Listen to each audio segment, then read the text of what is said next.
My name is Layla Young. I'm 28, and for 3 years I believed I had found a man who understood me, Ronald Allen.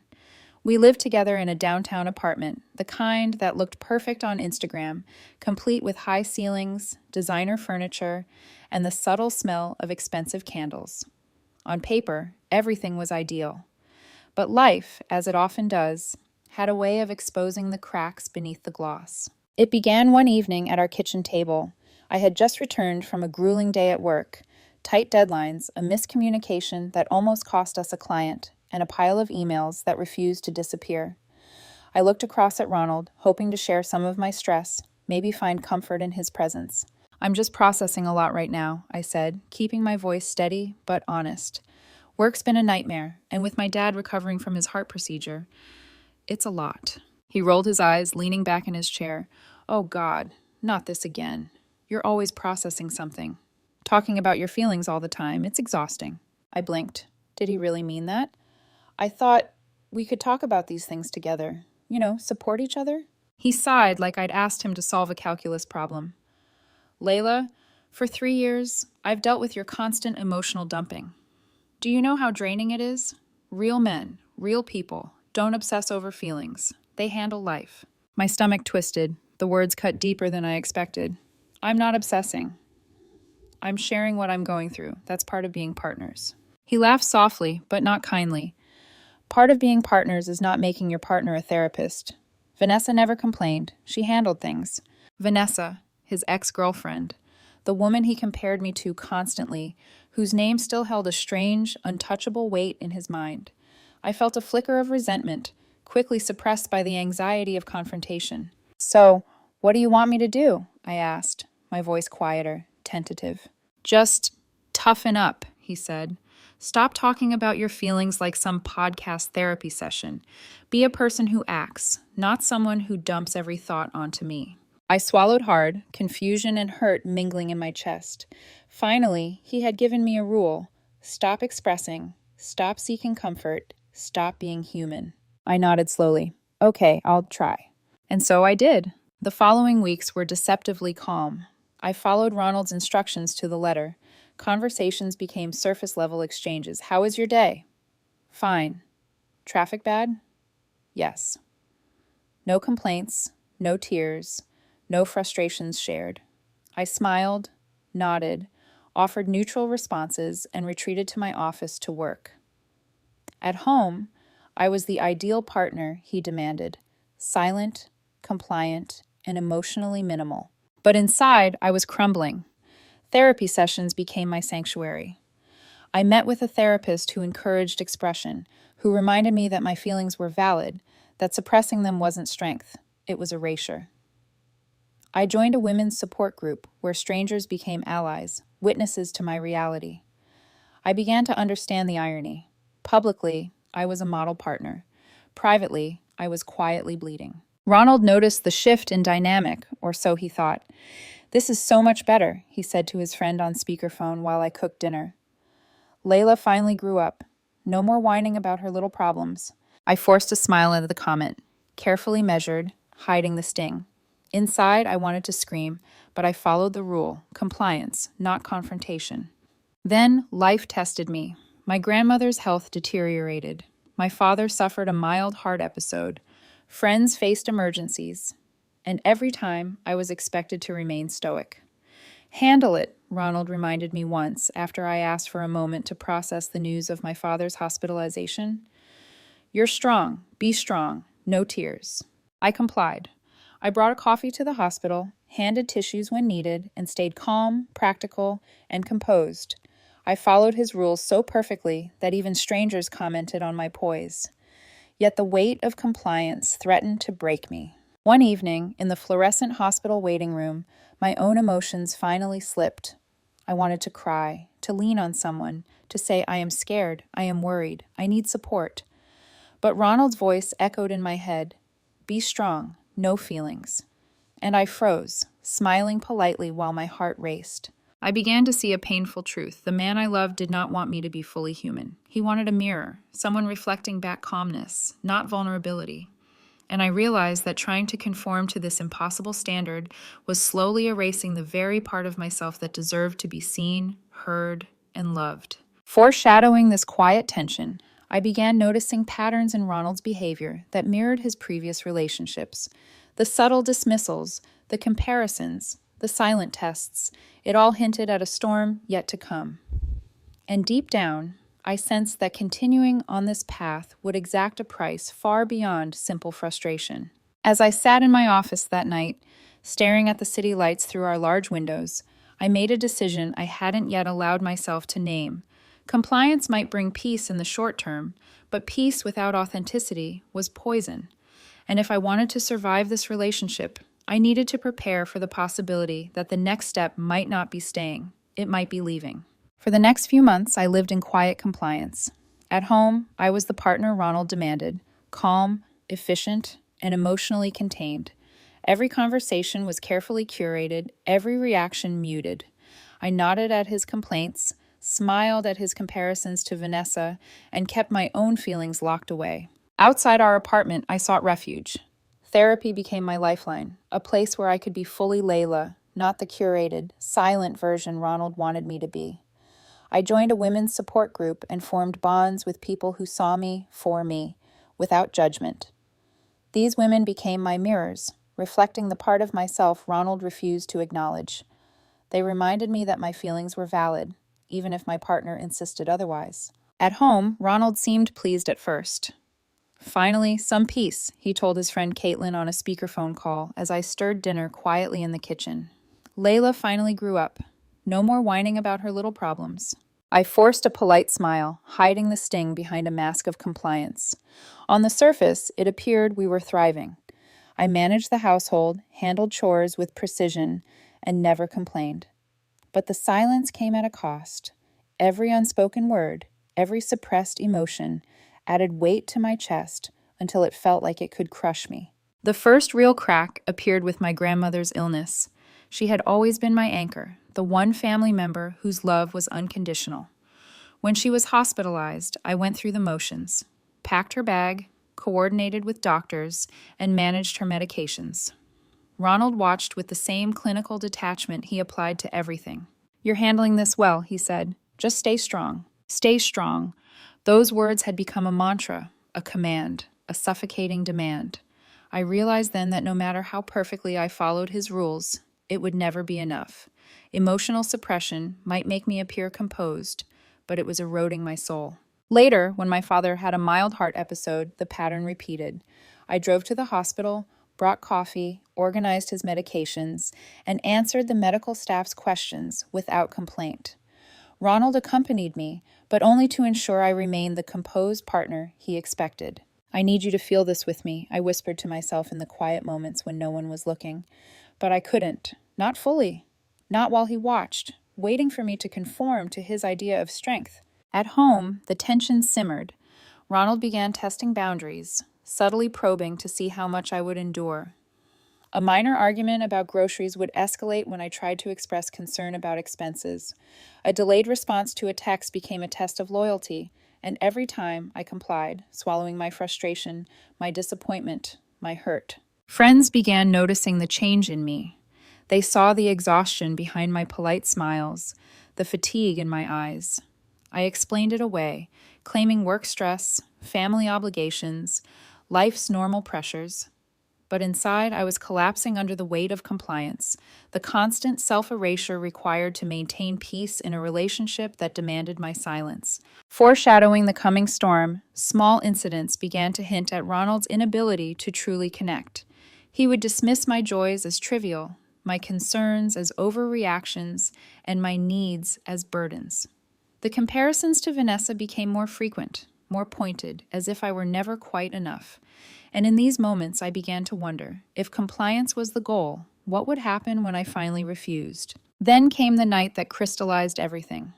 My grandmother took a turn for the worse. I rushed to the hospital, my phone buzzing with updates from Ronald, each message a reminder of the rules I had to follow. Stay strong, be practical, no tears, no complaints. I entered her room, and for the first time, the dam broke. I cried openly, Not for Ronald, not for his rules, but for myself. For the part of me I had buried to survive this relationship. Ronald looked on, his expression a mixture of confusion and irritation. "What's wrong?" he asked. "I'm human," I said, my voice shaking. I can't do this anymore without feeling." He frowned as if I had committed some unimaginable transgression. "You said you wanted to handle things like a person," he replied coldly. "You're supposed to be strong, not—" His voice faltered. "Not this." And in that moment, I realized that I had been living under impossible terms. The person Ronald wanted me to be didn't exist. I had been silenced, shaped into a version of myself that served his comfort at the expense of my humanity. That night, I returned home with a clarity I hadn't felt in months. Compliance had kept the peace, yes, but at what cost? Suppressing my feelings, my reactions, my essence had made me invisible to the one person who should have seen me fully. And as I lay awake, listening to the city hum outside our apartment window, I knew something had to change. Foreshadowing the coming confrontation, I began to prepare quietly. Small steps, gathering my savings, reclaiming personal accounts, quietly notifying the landlord of future changes. I didn't yet know how I would leave, but I knew that staying silent would cost me everything that made me Layla Young. The stage was set. The calm, controlled compliance had exposed the cracks in our relationship, and soon the dam would break. Not just for me, but for Ronald as well. The real consequences were coming, emotional, practical, and irreversible, and when they did, nothing would ever be the same. The final straw came quietly, almost imperceptibly at first. A minor incident that escalated into the revelation I had been waiting for. Ronald had promised to pay the electric bill that week. I checked the account, unpaid. When I asked him about it, his reaction was swift and cold. "You're always on my case about money," he snapped. "Why can't you just relax? Let me handle it." I stared at him, incredulous. "I've been handling everything, Ronald. Rent, groceries, your car payment, your subscriptions. I'm tired. I can't keep doing this alone." His face twisted in that familiar expression of disdain. "You're the problem," he said, leaning back on the couch, exuding that practiced air of superiority. "Always worried, always stressing. You're blocking my energy. Toxic. Toxic." That word had been used against me countless times, but hearing it in that moment was like a final hammer blow. Years of careful compliance, of silence, of swallowing my feelings, crumbled in an instant. I took a deep breath, my pulse hammering in my ears. For 2 years, I had been the one who sacrificed, who worked overtime to maintain our lifestyle while Ronald drifted from one hobby to another, one day of employment to the next, pretending to find himself or focus on wellness. Every attempt to discuss reality, bills, responsibilities, fairness, had been dismissed. And now, after all I had endured, he had the audacity to call me the problem. I glanced around the apartment, each object a silent testament to my labor. The furniture, the art, the kitchen appliances, all purchased, maintained, and paid for by me. My generosity had been weaponized as control, my patience, a tool to be exploited. That night, while Ronald slept, I packed. Every carefully chosen item, every personal possession I had acquired over the years, was folded and boxed with deliberate precision. I called the landlord the next morning, gave my 30-day notice, and began the process of reclaiming my life. I canceled subscriptions in my name, removed Ronald from joint accounts, and quietly reclaimed autonomy over my financial world. Before leaving, I left a note. "You were right. I was the problem. Problem solved.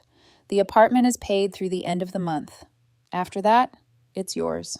Best of luck on your journey." Walking out that door, I felt a strange mix of fear and exhilaration. For the first time in years, I could breathe. For the first time, I could be Layla Young, 29, unencumbered, unapologetic, and alive. Predictably, the chaos erupted almost immediately. Calls, texts, pleas, and threats flooded in. "Where are you? Why is Netflix not working? You can't just leave," he typed relentlessly. I didn't answer. A few hours later, I received a text from Janine, a mutual friend. Ronald, is losing it. He really thought you were bluffing." I smiled faintly. Years of enabling his whims, of absorbing blame that wasn't mine, had finally been reversed. The entitlement, the manipulation, the endless blame, all left behind with me walking out the door. Meanwhile, Ronald's ex-girlfriend, let's call her Vanessa, was nowhere to be found. She had been part of his past chaos, a silent observer of his inability to take responsibility. I couldn't help but wonder if she had ever truly seen him, or if, like me, she had been drained by his contradictions, his illusions of self-importance. The following days were surreal. Bills were overdue, accounts were frozen, and Ronald's sense of entitlement collided with reality. His car payment was missed, subscriptions stopped working, and for the first time he had to navigate life without someone to cushion every misstep. He texted incessantly, claiming abandonment, threatening legal action, inventing emergencies. Each message was a stark reminder of the years I had spent silenced, forced to accommodate someone else's fantasies while my own life withered. Through it all, I stayed grounded. I had saved enough to rent a modest one-bedroom apartment, a small sanctuary, just mine. The weight of years of emotional labor lifted as I unpacked, organized, and began to reclaim space for myself. I laughed quietly at the absurdity of it all, the manipulations, the threats, the absurd claims of emotional damages. Ronald's world had been meticulously cushioned by me, and now it was unraveling in real time, consequences arriving like waves he couldn't control. Foreshadowing the next escalation, I heard through Janine that Ronald had attempted various desperate maneuvers, selling possessions, soliciting friends for money, and concocting dramatic stories to garner sympathy. Every effort failed, met with reality's unyielding boundary. And with each failure, I felt a sense of vindication, tempered with relief. My life was no longer hostage to someone else's delusions of entitlement. But even as I settled into this new chapter, a part of me knew the emotional aftermath was far from over. Ronald's manipulations, his drama, would continue in echoes, texts, calls, and perhaps public spectacle, and yet I felt ready. Equipped with boundaries, clarity, and self-respect, I could face whatever storm he tried to conjure next. Because for the first time in years, I wasn't surviving for someone else. I was living for myself. And that, more than anything, was the ultimate act of rebellion and freedom. Life after leaving Ronald's apartment was quieter than I expected, but the calm was deceptive. The storm hadn't passed. It was just gathering momentum elsewhere, swirling around him while I built my new world. Within hours of my departure, messages started pouring in. Ronald's tone shifted from incredulous to frantic. "Layla, stop this. We need to talk like adults. This isn't funny. You can't just walk away. I'm calling the police if you don't respond." I muted his number. Not blocked. Evidence was important, but muted, giving me control without confrontation. Janine, ever the neutral observer, texted updates. According to her, Ronald spent the first 2 days convinced I would cave, convinced I was bluffing. He told friends it was a temporary space for personal growth, while I was quietly reclaiming my life. Reality began to hit him when automatic payments stopped. His car payment, gym membership, and streaming subscriptions all frozen. He was, for the first time, forced to navigate life without my financial support. Panic, denial, and entitlement collided spectacularly. First came denial. He continued posting as though nothing had changed, uploading curated photos and manifestation quotes on social media, pretending our life together was ongoing. Janine warned me. He was spinning a narrative, telling friends I had taken a sabbatical to find myself, while he heroically held the apartment together. Then came anger. Texts flooded. 70 messages in 2 hours. Highlights included accusations of financial abuse, abandonment, and exaggerated claims of emotional damages because I refused to finance his life any longer. Every message dripped with entitlement. I ignored them. I had no energy for theatrics. When bargaining failed, manipulation emerged. Ronald tried everything: false emergencies, invented illnesses, and even claiming he needed me to avoid eviction. I forwarded landlord contacts, police numbers, and insurance information where appropriate. Every lie was met with calm reality. Eventually, desperation set in. He tried selling our shared items online, even posting electronics, furniture, and personal belongings. Receipts proved everything belonged to me.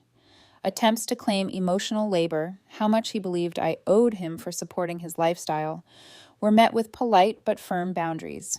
I had already left, and he had no legal claim. The peak of his entitlement, Janine said, involved hiring a life coach. Apparently, Ronald had retained someone to mediate our breakup, claiming she would honor both our journeys. I laughed quietly at the absurdity. The idea of a professional guiding him to negotiate my labor and compliance? I had already walked away. The path forward was mine. The apartment lease ended 5 days later. Ronald, having ignored reality, was blindsided. Janine warned me he had tried creating an itemized bill for our entire relationship, charging me for household management, emotional labor, even social planning. The total? An astronomical figure far beyond anything enforceable. He sent it via payment apps, fully expecting compliance. I ignored it. The final move-out day was chaotic. He attempted to rent the apartment himself, calling the landlord and fabricating stories about being the sole tenant and me being absent. The landlord fortunately knew the truth. Ronald was left to navigate the aftermath alone. Meanwhile, I settled into my modest one-bedroom apartment. Simple, clean, mine. The peace of financial autonomy, of emotional autonomy, was intoxicating. I could breathe, focus on work, and think clearly without constant chaos. Slowly, I rebuilt savings, routines, and boundaries. The weight of being someone's emotional and financial crutch lifted completely. Through social media and mutual friends, I learned about Ronald's misadventures. From selling designer items to fabricating crises, his drama became increasingly farcical. Every attempt to garner sympathy failed spectacularly. He even tried the sugar daddy route, listing himself on dating apps as a victim needing support, only to be met with ridicule and exposure. And then the final crescendo. Ronald, in his desperation, tried to secure a job through my recommendation, without ever having worked a day responsibly. His delusions collided with reality when I calmly, honestly told the potential employer the truth. He had never managed a household, had been financially dependent, and had no consistent work history. Shock, disbelief, and humor followed in equal measure. For me, witnessing this unraveling was bittersweet. The chaos was a stark reminder of what I had endured, but also a confirmation.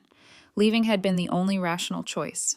Each escalation, every lie, and all of his schemes only underscored the toxicity I had escaped. Finally, with the apartment behind me, the bills settled, and the chaos subsiding, I could breathe. I began dating again, this time with someone truly compatible. Eric, a colleague from a support group, thoughtful, kind, financially independent, and emotionally mature. For the first time, I could be in a partnership based on respect, shared effort, and mutual growth. Ronald's story didn't end in triumph. His ex-girlfriend, the one who had witnessed the early chaos, warned mutual friends to avoid him. Attempts at manipulation continued, but reality kept catching up. Over time, he became irrelevant, a cautionary tale of entitlement, delusion, and the consequences of refusing to take responsibility. For me, life had transformed. Boundaries, self-respect, and autonomy weren't just concepts, they were reality. I had walked away from chaos, reclaimed control, and discovered the profound power of valuing my own life. And in doing so, I finally understood that freedom is not just leaving someone behind. It's living fully, unapologetically, and on your own terms. 3 months into my new life, I, Layla Young, 29, finally allowed myself to reflect. The weight I'd carried for years, the financial strain, the emotional manipulation, the endless chaos, was gone. I lived in my small but perfectly mine apartment, the air clear, the space uncluttered. Every corner, every shelf, every book, every mug, I had earned it. Every choice was mine. Eric and I were growing closer. She was different from anyone I'd ever known, thoughtful, steady, and willing to be emotionally present without judgment. Our conversations weren't about who was right or wrong. They were about life, dreams, fears, and laughter. For the first time in years, I could be fully myself, knowing that someone I cared for valued every layer of me. Meanwhile, Ronald's saga continued, but from a distance. Social media was a minefield of failed attempts, trying to sell things online, begging for sympathy, and posting vague complaints about how he had been wronged. Friends warned me not to engage, and I didn't. Every dramatic story, every failed scheme, and every public embarrassment only confirmed that leaving had been the right choice. Months later, through a mutual friend, I learned the final twist. Ronald had tried one last grand gesture. He applied for a high-paying job, hoping to rebuild his image, and included references from anyone willing to vouch for him. One potential employer called me, thinking I could provide a positive reference. I took a deep breath and spoke honestly. Ronald has never consistently managed responsibilities or finances. He lacks reliability and emotional maturity. I can't recommend him for a position of trust. The call was brief, but its impact profound. It closed the door definitively on the fantasy of him ever manipulating my life again. The relief was quiet, subtle, but immense. Life with Eric deepened. Together, we created routines that balanced care with independence. We celebrated victories, mourned losses, and faced challenges, always as a partnership of equals. There were no gaslights, no manipulations, no debts hidden in emotional obligations, just honesty, just respect, just love. I even began to reconnect with old friends I had neglected while caught in Ronald's whirlwind. Lunches, coffee dates, and laughter returned to my life. The world, once heavy with tension and obligation, suddenly felt expansive and bright. And then came the ultimate validation, not from social media, not from friends, but from my own reflection. Looking in the mirror one morning, I saw someone who had endured, survived, and grown. Someone who had turned betrayal and chaos into clarity and strength. Someone who had chosen herself. Ronald's story faded from relevance. His ex-girlfriend, who had once been a peripheral figure in his manipulations, moved on, leaving him to face the consequences of entitlement and avoidance alone. Mutual friends whispered updates occasionally, always with incredulity at how far he had fallen, but I no longer felt curiosity or anxiety about his life. It belonged to him, just as my life belonged to me. Eric and I planned a small trip together. No grand gestures, no dramatics, just the joy of shared experiences. We laughed at the absurdities of past relationships and marveled at how far we had come. One evening, sitting on the balcony, the city lights sparkling beneath us, I reflected on everything. The struggles, the betrayals, the sleepless nights, the endless text messages and frantic calls, they were all part of a story that ended with my liberation. I understood now. The problem had never been me. The problem had been the imbalance, the entitlement, and the refusal to share responsibility. By removing myself from chaos, I had not only saved myself, but had discovered a life richer, freer, and more fulfilling than I could have imagined.